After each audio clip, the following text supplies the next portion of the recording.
No. Character mi sunu e, wọ́n fi iyẹ̀pẹ̀ bo character ẹ̀ mọ́lẹ̀. So though I didn't know where I got the power from. Ẹ jáde láti inú iyẹ̀pẹ̀. To the extent that I had to sell my house. Mo ń lọ mosque, mo ń lọ sọ́dọ̀ àfà, mo ń lọ ilé babaláwo, mo ń lọ ilé oníṣègùn, mo lọ everywhere. Mo káàkiri gbogbo Nàìjíríà tán. Kódà mo lọ Kútọ̀nù. So bẹ́lẹ̀ bá ní 1 million máa tún sáré tẹ̀, bẹ́lẹ̀ bá ní 3 million máa sáré tẹ̀ pé ṣé mo ṣáà máa rìn. Ìgbẹ́rẹ́ tó wà lẹ́sẹ̀ yìí, kò ń ṣọ̀rọ̀ exaggeration. Akọjá 1,000. Ẹ mú wá sáré lórí Ibrahim Chatta ní Film Village wọn. Àfi Chatta Film Village. Wọ́n kọ́kọ́ bínú sí mi. Ilé tí mi ṣe sọ fún àwọn pé nǹkan bá ń ṣẹlẹ̀ sí mi láti Jọ̀njọ́. So Ibrahim was like, wọ́n dẹ̀ pé PA wọn Ayọ̀. Ayọ̀, èlò ló kù sínú account. Ṣáà send gbogbo ẹ̀ sí George. You are welcome to another edition of Unscripted with Jeff Owolewa. On this very edition, I have an actor in the building. This guy is my colleague, now my person. We go way back. Join me as I welcome Georgie. I call him Georgie. Georgie, how far? I they go. You don't tell. Happy to see you again, bro. Yes. To every blessed souls around the world, a caro, a casson, a crawler, depending on wherever you are. Omoinkin. Mr. Jeff. Yes, so man sọ Yorùbá, man Ibo la bí yín sí, Ibo lẹ dàgbà sí. Tó fi di pé because we kan kì í ṣe ọmọ Yorùbá. So ẹ jẹ́ káwọn ará lé mọ̀. Jeff, how you tell no say me ń ṣe ọmọ Yorùbá? Wọ́n pè yàn ní Georgie. Kí lorúkọ yín gangan, fún lorúkọ yín gangan. Ẹ jẹ́ káwọn ará lé mọ̀. Anyways, orúkọ tèmi tí bàbá àti ìyá tèmi sọ mi is George Oamen.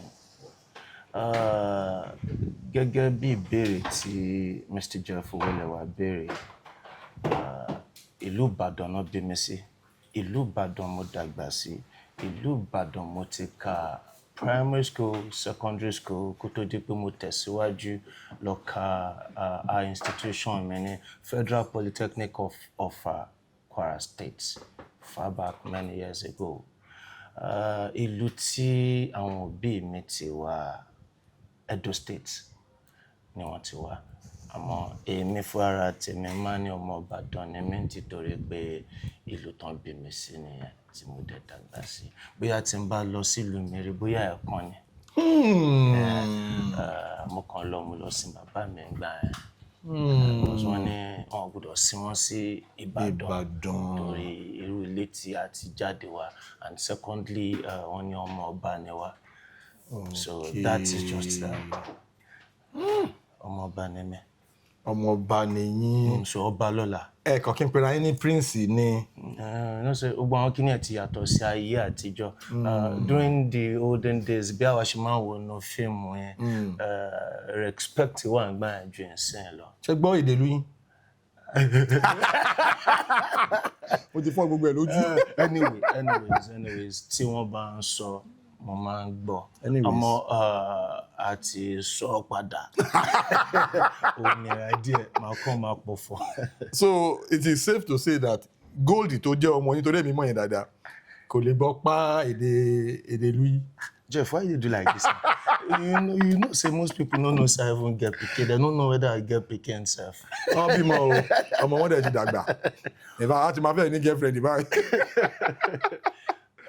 Baba Gold. Baba Goldie. Now you know.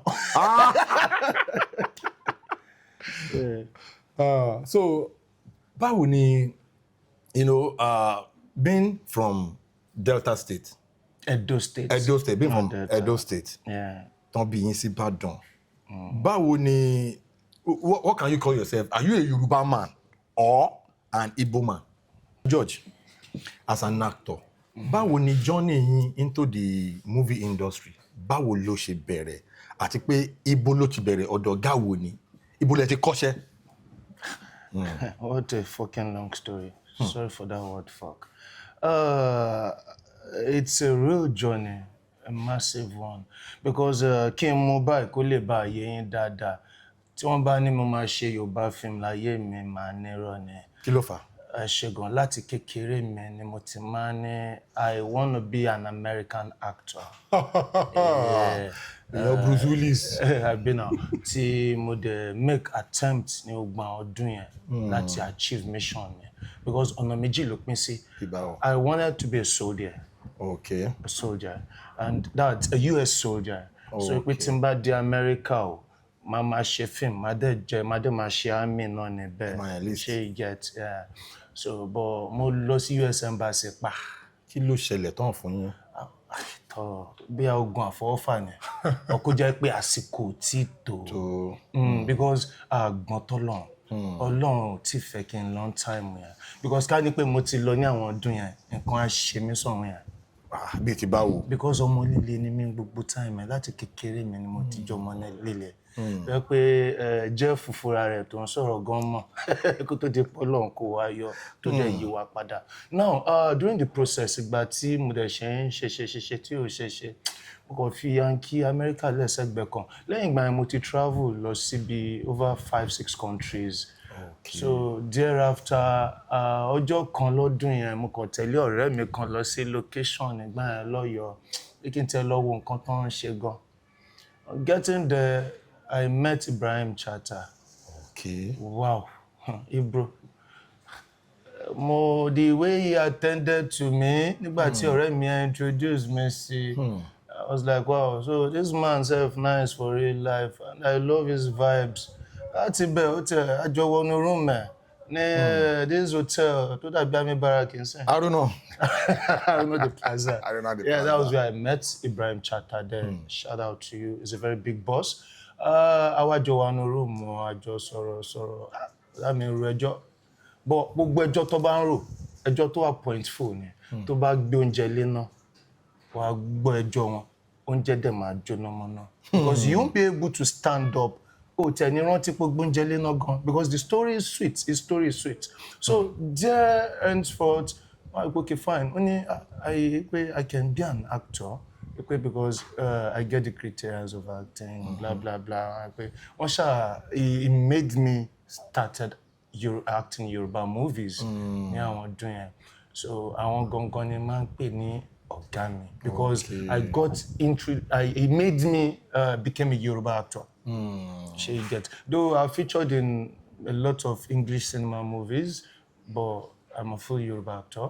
And thereafter, Babame, I can say after Ibrahim Chatta, I have a lot of bosses. Mo ní àwọn ọ̀gá tó pọ̀ Yoruba film. Like Sharafa Olabode, ọ̀gá mi ni. I was actually going there. Yes, he's me only ever because bí mo ṣe ṣiṣẹ́ tó ilé kòkó tó pé èmi tí mo ń gbé Ìbàdàn gan mi ò bí mo ṣiṣẹ́ Ìbàdàn gan ọgbọ̀n ọdún yẹn. Èkó máa ti ṣe most of our iṣẹ́ mi. So I think ìgbà tí ma ṣe first iṣẹ́ mi pẹ̀lú Sharafa. That was Shino Rambo. Pẹ̀lú kọ́lí mi kan, ọ̀gá mi kan tó ń pè ní Tony Montana. And I think that was Shino Rambo was the first movie tí àwọn èèyàn máa fi kọ́kọ́ bẹ̀rẹ̀ sí ni máa dá mi mọ̀. Because bí mo ṣe ṣiṣẹ́ tó before that job, I never even sabi. Sure you get. That was the movie I played the role of Monday Osumbo. I think Tony Montana played the role of Anene. Let me break you on that spot. Baba, do you know later I saw that film. I was actually watching that film. Because later that Shino Rambo, when I was watching that film recently, I was not paying attention to your delivery, your performance in that film. Do you know you have this unique movie voice? Yes, I'm a voice calling movie voice. So when I was now listening to your dialogue, the way you were delivering the dialogue, the way you were your acting, wow, if this guy was actually given a very big opportunity, this guy would go places. Ó wá jẹ́ kí n rántí fíìmù kan To Kill a Monkey. Film Kemi Adetiba. Shout out to Kemi Adetiba. Shout out to Bushi Franklin. Now, the way Bushi, if you have seen that movie, To Kill a Monkey, How to Kill a Monkey, that movie, one of the biggest, blockbusters in our industry. is How to Kill a Monkey. That movie, gave us another feel of acting when it comes to Don's character. You did exactly the same thing in that Shino Rambo. How do you always find your niche, your range when you're on set? You are always calm. There is this, how do you always go about doing it? Thank you, Ogami. I will answer your question. First and foremost, I would say before I come on any set or before I would come on a set, I'm a kind of a person that I don't really rehearse. I don't believe in rehearsing. Rehearsing is very important though, but even after rehearsing, if you go fuck up, you still fuck up. But before I face the camera, I do talk to myself, facing God in my heart. Ọlọ́run mi ò mọ nǹkan kan ṣe o, àmọ́ kọ́ mi mọ̀ ń ṣe. Get. That's the number one thing I do. Secondly, it depends on your commencements. About my being calm in the movie, my commencement, my beginning was very calm. Yeah, I came from a very calm family. I was calm from childhood till all through my teenage years, my teenage age, before getting into the world. So no matter what, it's still in me. And thirdly, when it comes to acting, there's what they call inbuilt. Yeah. Yeah. Because I believe no matter how you learn acting, if you know go sabi, you know go sabi. Yeah. So I think, I am not sure, but I think I have inbuilt. And I had to teach myself what I want. I taught myself what I want. Because mo fi ayé mi wo, mo fi kékeré mi wo Indian film. And I learned something about Indian movies. What I learned was facial expression and body reaction. Okay. So I taught myself those two things. And finally, shout out to Tony Montana, Jeff Owolewa. Because most people,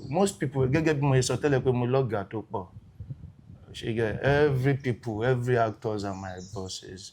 But there is one particular person in this Yoruba industry. We met in the industry though, but he's still among my bosses. Jeff Owolewa is my boss. Because Jeff, Tony Montana, those years, he was among, I can even say, he taught me the real hustle. Tony Montana taught me the real crime. Because we anyway.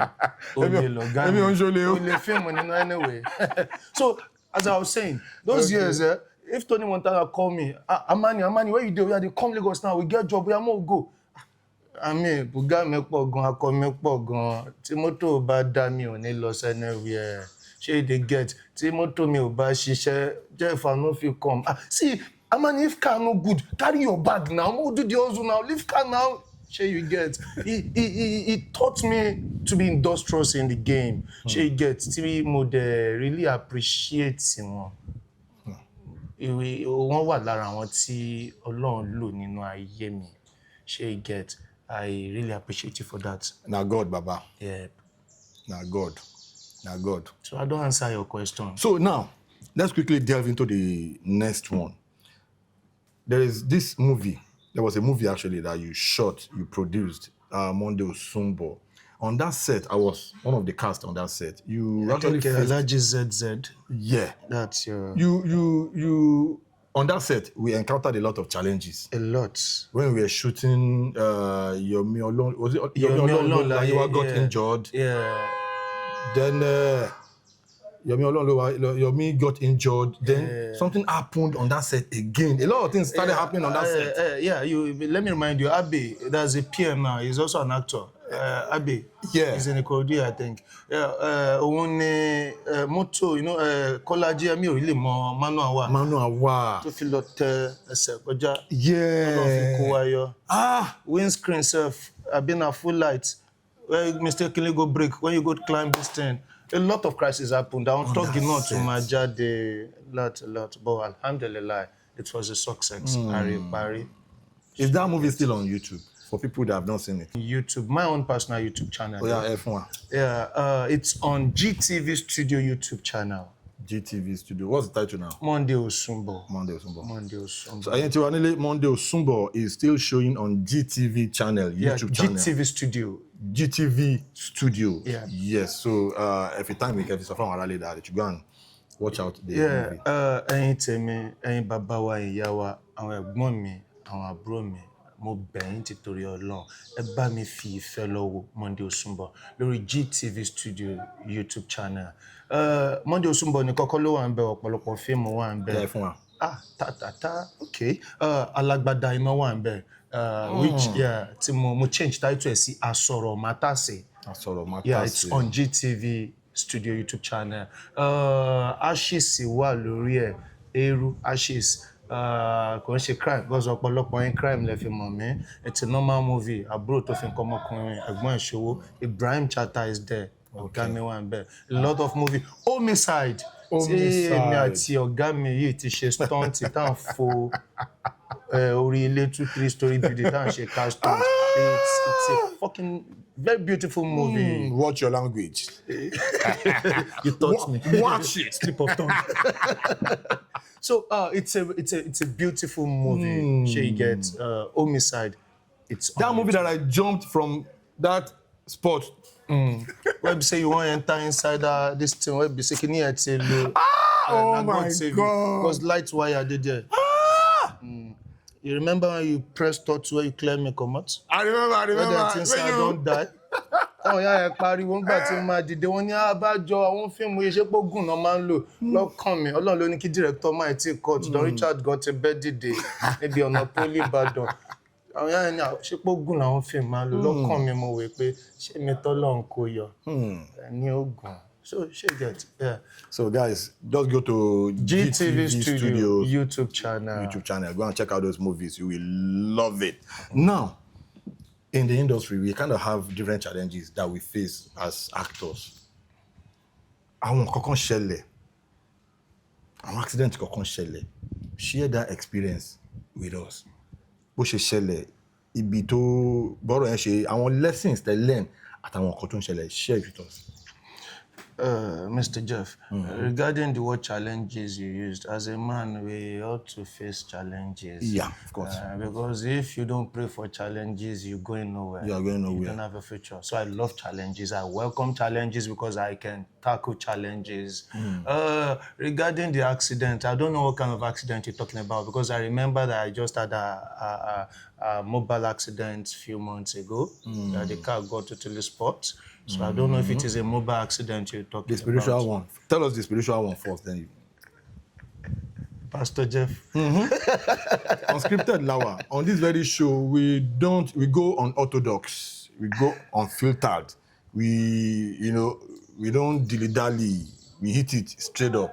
I am just kind of surprised the way you use the word spiritual, the spiritual one. Because I don't think we've both talked about it before. Because we've even seen now, it's been duration of years. So why the word spiritual? I hear things now.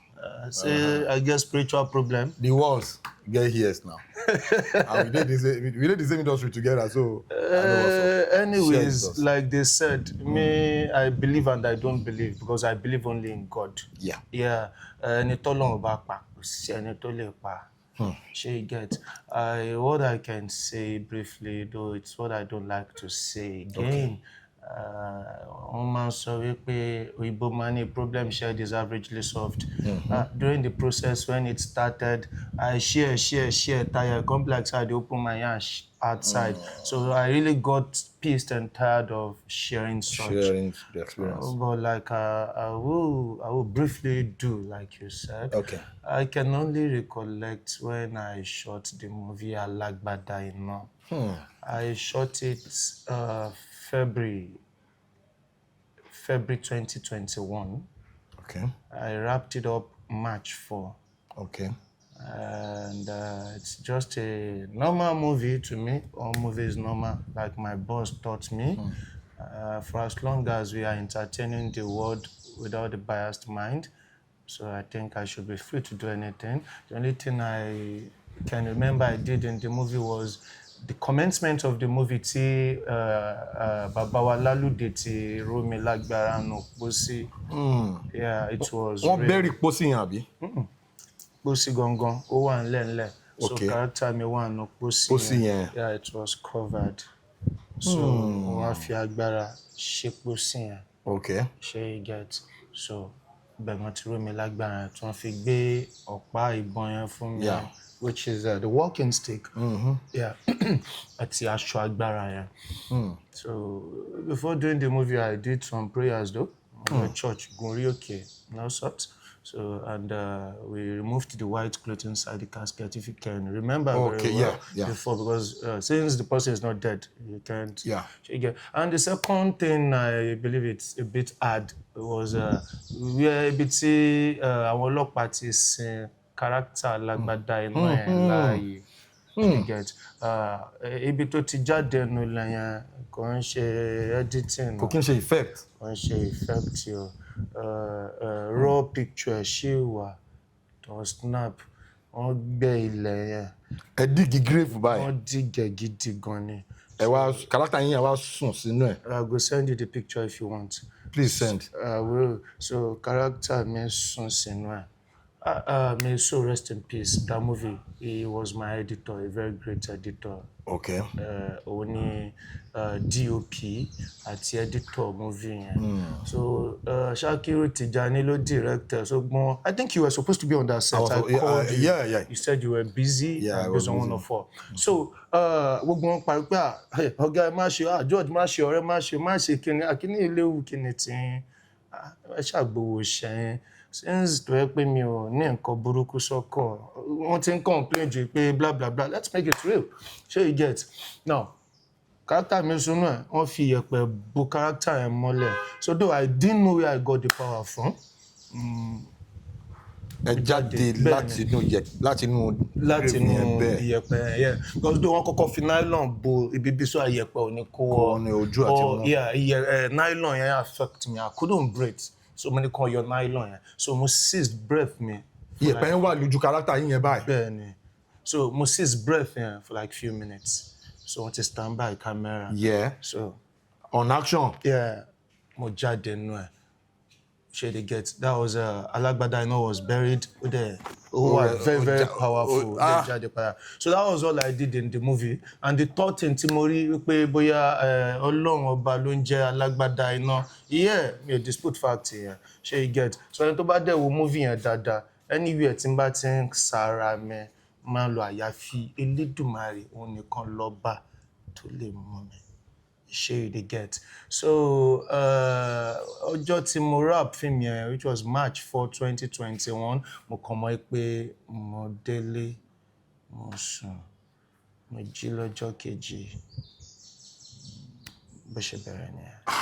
So èmi ò tẹ̀ really tètè mọ̀ pé ọ̀fà ni, though mo kọ́kọ́ rí inú àlá, pé normal thing. So ọjọ́ tí ìgbà tí máa jí lọ́jọ́ kejì, mo tún sùn lọ́jọ́ yẹn, mo tún sọ fún àbúrò mi Elizabeth pé nǹkan báyìí mo rí. Kò sí àwọn tó ṣe mí, mo sùn lọ́jọ́ kejì, mo jí lọ́jọ́ kẹta, mo jẹ́ ẹni tí ò lè rìn mọ́. So mo ṣe ń lọ medical, mo ṣe medical. Ó tó stage kan, wọ́n ní ilé ìṣòro medical. Mo ṣe àwọn these MRI scan, full system, full body. So they said I would have to do total hip replacement surgery, consultation, prayers and everything. Láti ìgbà yẹn, because if you took note very well, for like 3 years mi ò ṣe fíìmù. So mo ṣe ń bẹ̀rẹ̀ padà torí ojú yẹn. So gbogbo time yẹn fún mi 3 years yẹn mo fi ń sáré kiri fún solution. Nǹkan dẹ́pọ̀ tó bá lọ. Àti fake, àti real. Ṣé you get? To the extent that I had to sell my house. You sold your house? Yeah. I had to sell it because... I know that house. Yeah. That site. You know very well. Odidile mota. Because mo jẹ́ nǹkan tó pé mi ò mọ bọ́n ṣe máa ń tọrọ. I get pride small. I sold almost everything. Bí èlò ni ẹ ń wò pé ẹ ná sí situation yẹn? Jeff, ibi tó ń mú mi lọ mi ń fẹ́ rántí. It was, you know me, I'm a very strong person. I know they like remember. It was nǹkan tí arọra ń sọ yìí. Ó tún nǹkan tó pọ̀ ṣe nínú ayé mi ò fẹ́ sọ pé ó bà nǹkan tó pọ̀ jẹ́. Ìgbà tí wọ́n sọ wípé kí n má tí ì ṣe surgery, tí n bá ṣe surgery, máa di ẹni tí ò tún rìn mọ́ láyé. Àfi tí n bá kọ́kọ́ yọ ohun tó wà lára mi. Kí ló wà lára mi? Okay. Mo wá ń lọ church, mo ń lọ mosque, mo ń lọ sọ́dọ̀ àfáà, mo ń lọ ilé babaláwo, mo ń lọ ilé oníṣègùn, mo lọ everywhere. Mo káàkiri gbogbo Nàìjíríà tán. Kódà mo lọ Kútọ̀nù. Bí ilé ṣe ń gba 2 million. I was so eager to work again so I can start my daily activities again. Because I'm a kind of an industrious person. I love hustle. So, bí ilé bá ní 1 million, màá tún sáré tẹ̀. Bí ilé bá ní 3 million, màá sáré tẹ̀ pé ṣé mo ṣá máa rìn? Ṣé mo máa wà okay? This leg you're saying, bro, gbẹ́rẹ́ tó wà lẹ́sẹ̀ yìí, I can show exaggeration. Akọjá 1,000. Gbẹ́rẹ́ báyìí? Yeah. Wọ́n fa ẹ̀jẹ̀ dúdú yẹn kúrò. Sorry? It's okay. Wọ́n fa ẹ̀jẹ̀ dúdú yẹn kúrò. Ó lè débi pé tó bá tún ti tán, a tún pé kí ló tún kù. Ilé ìtú ṣọjá, tún try. Tí wọ́n bá ṣe ilé kò sí bí wọ́n ṣe fẹ́ mú tó bẹ̀. A tún lọ. Nílẹ̀ kan só lódó ń gbà yẹn mo tún gbé ta. Ilẹ̀ tó wà mo ṣáà so different things. Ó lè débi wípé I almost lost my family. Mi ò fẹ́, I don't want to go into that here though. Ìjà lọ, I almost lost my family. In a nutshell, because it's a story too elaborated, but to summarize it, to wrap it all up, ẹni tí ó wá padà bá mi rí ọfà yẹn yọ ní Igbóọrà ní máa yẹn wà. Lẹ́yìn ìgbà tẹ́ ti lọ sí káàkiri. Lọ sí Cotonou, lọ sí everywhere. Yeah, tí mo ti náwó tán gan tí ò sí nǹkan kan mọ́. Ṣé you get? So, ó ní ọ̀rẹ́ mi kan, I think you should know him, Jubri. Yeah. Jubri. So, èèyàn kan wá mi kan lọ́jọ́ kan pé bó mo wà láti ọdún ẹ̀. Rí gbogbo nǹkan tó ń ṣẹlẹ̀ wípé kíká tún try ibì kan. Mo ní ó ti sún mi. Mi ò lè gbàgbé, that was December. Yeah. December eléyìí. Wọ́n ṣàyọ̀ ọ̀fà yẹn kò tí pẹ́. You get? December a year ago. So, time Christmas period la fi lọ. I don't love it. 2 days to Christmas. Igbóọrà. Yeah, ó ní Igbóọrà níbẹ̀. Ṣàgbéra débẹ̀. Mi ò believe in ọkàn mọ́. Because you have been everywhere. You have tried all sorts. Ṣé you get? So, ó di máa ṣàníkà jí wá ní ìdájí. Kò gba ọkàn. Ṣàtúnyẹ̀ pé billing ló máa tún padà end there was me a believer.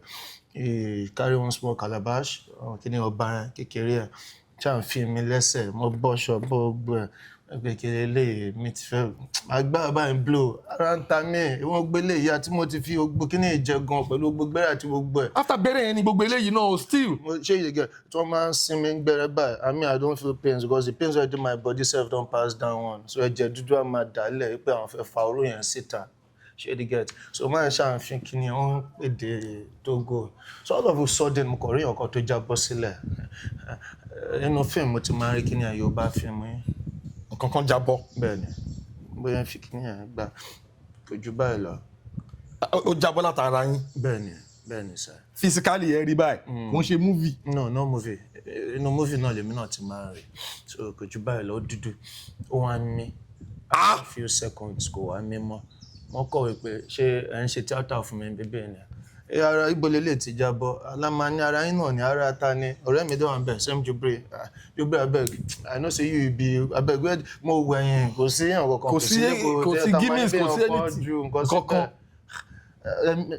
Nǹkan tó wà lára mi lélẹ̀ pé ká ní pé àwọn tó ń gbawó tán jó ló ti tọ́ èèyàn tó ń rí yọ lẹ́sẹ̀kẹsẹ̀ yẹn pé mi ò bá lè rìn instant but mi put wọra so ó lè débi pé ó ti affect ẹsẹ̀ mi ti wà. The last time I went to the hospital to see my doctor ní Akobo wọ́n ní ẹsẹ̀ ti wà 2 inches shorter so pé kí n má tẹ̀jú wà 4 inches shorter because tó bá wà 4 inches shorter tí máa fi ṣe surgery lè má balance mọ́ ṣe you get. So now to cut it short ìgbà tí máa ṣáà ní ọ̀fà yẹn ti kúrò bẹ́ẹ̀ yẹn ó wá mú kíní yẹn ó wá jù sínú ibì kan ó wá gbé as in orí báyìí live kíní yẹn ń mí báyìí kó tó di pé wá. kò sọ̀rọ̀ kíní you say this thing na I think you on cam mo lè pe àfikọ́ your same jubre I'll put on for speaker make you hear. So during the process máa wá ní mo lè lọ ṣe surgery nsìn pé kò sí nǹkan mọ́. kíní yẹn ti kúrò. Pé mo fi ọ̀fà yẹn ti kúrò. surgery time tí máa wá ní pé kẹ̀kẹ́ ṣe surgery kò sówó mọ́ àti ṣe surgery mo lánà gidi gan bọ́ mi ò gbiná because I'm only going through my trial period kò gbọdọ̀ máa dùn lọ títí mo wá ríra mi nírèé pé ṣé mo wá fẹ́ máa tọrọ owó kiri ni èmi tí mò ń fún àwọn èèyàn lọ́dún yẹn ṣé mo wá fẹ́ dẹni tó fẹ́ wá máa ní ẹjọ́ ẹ ṣàánú mi and you should know bàbá mi anything online mi ò like ẹ̀ agídí gan mo fi ń lo social media mi ò sọ̀rọ̀ síbẹ̀ so kí wọ́n gbé mi sí mo sá fún maybe that was why I didn't know. I understand. She get. So now Jeff ó wá kú bí màá ṣe rí owó surgery. owó surgery yẹn. Kò sí nǹkan tí mo fẹ́ tà mọ́. So now mo wá need láti ṣe àwọn personal treatments. Okay. Nígbà tí mi ò tí lè ṣe surgery lẹ́yìn tán yọ fún ẹ mo need láti lọ trado medical. Okay. So time yẹn mo wá sáré lọ rí Ibrahim Chata ní film village wọn. Africhata film village. Wọ́n kọ́kọ́ bínú sí mi. Lẹ́yìn tí mi ṣe sọ fún àwọn pé nǹkan báyìí ń ṣẹlẹ̀ sí mi láti Joy. period. Now what do I want to do now? Mo fẹ́ lọ trado medical now before anything. Pé wọ́n sọ pé tí n bá débẹ̀ ó ní àwọn nǹkan tí wọ́n lè fi ṣe padà pé kí n tún try ẹ̀. Wọ́n ní bí èlò ní bí àbí 350 náà fẹ́ gbà. I think 350 or 250, I can't remember. So Ibrahim was like, wọ́n dẹ̀ pé PA wọn Ayọ̀, èlò ló kù sínú account. Ṣá send gbogbo ẹ̀ sí George. Ṣé you get. Ibrahim. Yeah, Ibrahim Chata. Wọ́n ní kán empty gbogbo account yẹn kán tẹ̀ kọ́kọ́ fún yín ná. Kódà gan wọn ìgbà tí ọmọ ẹ send owó ẹ̀ tán Ibrahim máa bèrè pé èlò ló kù ṣówó kù ó ní ṣé nìkan ó ní kílẹ̀ tí ó ṣe kúkú send tó kù náà bá ti send gbogbo ẹ̀ sí George now. Ṣé you get. I was just like it was like a dream. Wọ́n fẹ́ pé èèyàn mi kan pé àwọn nǹkan tí Ibrahim ọ̀gá mi ṣe no George má ṣe. Bẹ́ẹ̀ mo gbà lọ sí trado medical. So really mi ò really jẹ́ kí àwọn èèyàn mọ̀nà gbogbo time yẹn nǹkan tí mo go through because ọ̀pọ̀lọpọ̀ àwọn fíìmù ìgbà mo ti travel out. Ṣé you get because ọ̀pọ̀lọpọ̀ ò lè reach mi. So time yẹn kí bọ̀bọ̀ bi tó kú ìgbà táwọn ti Germany dé so rest in perfect peace. Amen. Àwọn gan ṣì yọjú sí mi bẹ́ẹ̀ wọ́n ṣì sọ pé àmì ò sọ fún mi ò fẹ́ kí anybody mọ̀ because mi ò fẹ́ polongo ara mi síta mi ò dẹ̀ mọ̀ ẹni tó jọ̀tá mi náà ṣé you dey get. So ìgbà tí mo máa kúrò ń bẹ́ẹ̀ náà kíní àwọn ọkọ̀ changes díẹ̀ wà later ó ṣì ń dùn mí so I had to go invisible before 220 came pick me out. Hey, bro, don't kill yourself. Come out again. Because mo rántí gbogbo time I got to mo trado medical. Gbogbo time I got to 220 ní ṣù ọwọ́. Yeah. Ó máa fi ọwọ́ kan wá mọ́zú ẹ̀ dé Ìbàdàn torí tèmi. He did a lot of things for me. He really tried for me too. So that is my story. So kí wàá ní ẹ ti ṣe trado medical treatment yẹn. What was the next step? Next step is surgery. A total hip replacement. How much are you looking at for the surgery? I can't say specifically right now, but as at then, it was about, I think, almost 10 million naira. So, which is about a year ago. Okay. So by now, it's Okay. So, George, Yeah. I'm really sorry to hear all of this.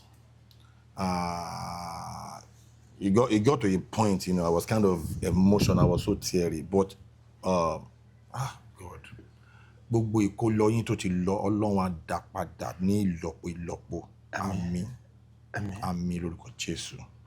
Then ẹlẹ́ẹ̀kejì tó wà ń bẹ ni pé mo fẹ́ fi opportunity yìí mo fẹ́ fi appeal sí àwọn èèyàn wa nílé tó ń wò wá torí ọ̀pọ̀lọpọ̀ àwọn èèyàn ló ń wò wá then àwọn fans wa kan wà tó jẹ́ pé àwọn àlejò tá a bá gbé wá tó bá need the support wọ́n máa ń help ẹ̀yin ará ilé mo fẹ́ fi opportunity yìí tún bẹ̀bẹ̀ mo fẹ́ bẹ̀yìn gẹ́gẹ́ bẹ́ ṣe máa ń ṣe lórí ètò.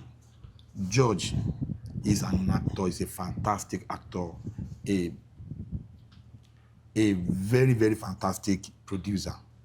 Ó need the help. Gbogbo wa dẹ̀ láti gbọ́ gbogbo nǹkan tí wọ́n sọ, gbogbo ilẹ̀ tán ti tà láti fi rí pé àwọn get treatment. Àmọ́ tí èèyàn bá ra òótọ́ ń gbà míì, èèyàn lè má rí òótọ́, tí èèyàn bá ra irọ́, èèyàn lè má rí òótọ́ rà. So mò ń bẹ̀ yín ni, ẹ jọ̀ọ́ ẹ support wa. Ẹ mọ nǹkan tí ẹ máa ṣe fún mi nísìn. Màá fẹ́ kẹ́ pé account details tí àwọn tó bá fẹ́ support tí wọ́n máa lè support wa sí. Torí a lot of people ẹlòmíì kan máa fẹ́ support a kàn ṣe coded ẹnì kankan tí ẹ ní gbọ́ anything. Báwo náà ṣe lè reach yín bóyá social media handle yín or WhatsApp yín then account details ẹ sọ fún àwọn ará ilé èmi mọ̀ mo nígbàgbọ́ pé a máa rí àánú gbà. Ẹ má rò tí èèyàn bá ń rò èèyàn máa àròkàn ni kò ní jẹ́ kí èèyàn máa ké ni. Ẹ ní láti mọ̀ pé ní agbára Ọlọ́run àti rí solution ẹ sọ fún àwọn ará ilé. Ẹ má hesitate.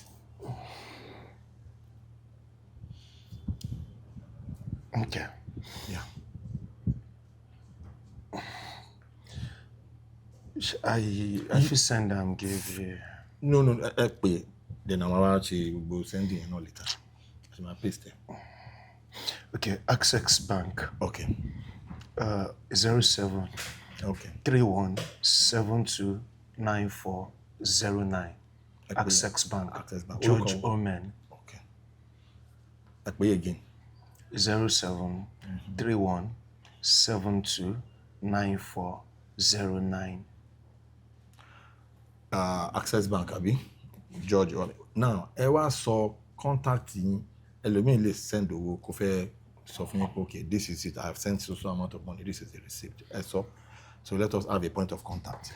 All right. Phone number is 00 7555 3473 080 7555 3473. Ẹ̀yin ará ilé, I will not wrap this edition up without giving a very big shout out to Boda Ibrahim Shatta for all he has been doing.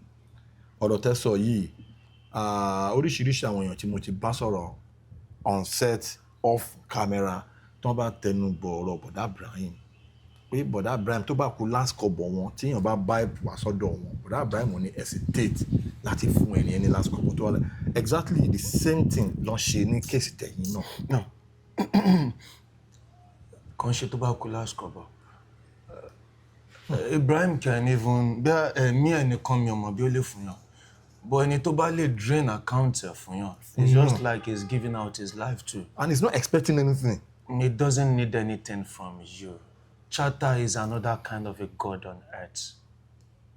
Kò ń ṣèyàn bíi tiwa, kò ń ronú bíi tiwa, àjọ̀nú Ọlọ́run kan ni. Likewise, just like 220 Olamilekan Ayinla is a spirit as well. They don't do things to get something back. They do it. They don't need your assistance. They are only doing it for God. And like I tell my boys too, same thing they do because I follow a good leader's trend. I would tell my boys, I would say, I don't see it like I'm helping you. I am only doing this so that you too can do it for others. I'm helping you so you can help others too. Not others. as I'm helping you, help one person. Don't help more than one person. But to fight seeing pushing help help ẹlòmíì kan. Because to ban around, Taban Nigeria is bad. To ban around by it would be definitely good. It would be a better country. So that is just it. Ẹ̀yin ará ilé, ẹ ti gbọ́ bí ó ṣe ṣẹlẹ̀, ẹ jọ̀ọ́ nítorí Ọlọ́run. Ẹ help wa, ẹ support Mr. George. Kí wọ́n lè get his surgery yìí, kí wọ́n lè rí ṣe. God bless you as you do so. Ẹ kí àwọn ará ilé. Thank you so much. I don't know how to say thank you, but Ọlọ́run ló máa bá mi thank you ju bí ẹ ṣe rò lọ. Because it might be from my heart, it might not be from my heart, but Ọlọ́run ló rí. Ẹ̀yin tẹ́ni tó wù láti ṣe, Ọlọ́run á pèsè fún yín. Àmín. Ẹ̀yin tẹ́ni tẹ́ tún fẹ́ ṣe, ẹ tún tọrọ jẹmọ́ láyé yín. Àmín. Ẹ ní wálẹ̀, ogun tó máa gba gbogbo ohun tẹ́ kó jọ láyé yín kò ní dé bá yín. Àmín. Ẹ̀yin tẹ́ni tẹ́ fẹ́ ṣe, kò ń ṣe pé ó wù yín kẹ́ má ṣe. There must be one or two reasons, but God will all bless us all. Amen. I really appreciate you all. I love you all, but I'm just grateful. Ẹ ti gbọ́ bí ó ṣe lọ. Thank you so much for your support all the time. Unscripted Leto, Jeff Owolewa lórúkọ mi. I will see you on the other side. Bye.